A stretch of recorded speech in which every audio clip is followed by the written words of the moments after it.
وہ علاج ہے تو ان بیچارے چند لوگوں کا ہے. لیکن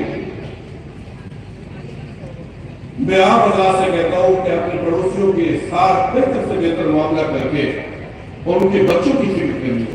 اب مسلمانوں کو وقت آ گیا ہے کہ آپ اپنے ہندو بھائیوں کے مستقبل کو بچانے کی فکر کریے. یہ دھوکہ کیا جا رہا ہے، یہ جال ہے، یہ فریب ہے. یہ ہمارے بھائی جو بولنے والے ہیں ان کو بہکاوا کیا جا رہا. نوٹ بندی کے چکر سے سارا معلوم کیا. یہ کالا دن آئے گا، 50-10 لاکھ آئیں گے، کچھ بھی نہیں.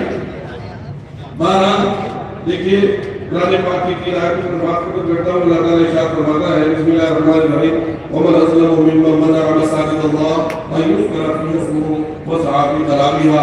اس سے بڑھ کر ظالم کون ہوگا جو اللہ کی مساجد سے روکے کہ ان میں ذکر کیا جائے اور پھر اس کی ویرانی کی کوشش کرے.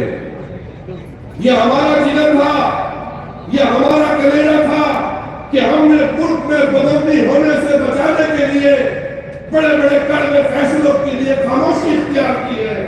لیکن یہ ظالم چاہتے ہیں کہ سب کا پیمانہ ٹوٹ جائے اور ہر ضلع میں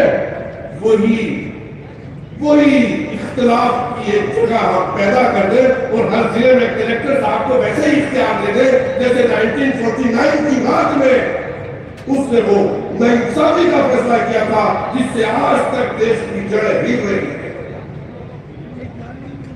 حضیر میں وہ یہی چاہتے ہیں. لیکن مایوس ہونے کی ضرورت نہیں ہے. اللہ تعالیٰ نے فرمایا ہے جو بھی کوئی مساجد کو ویران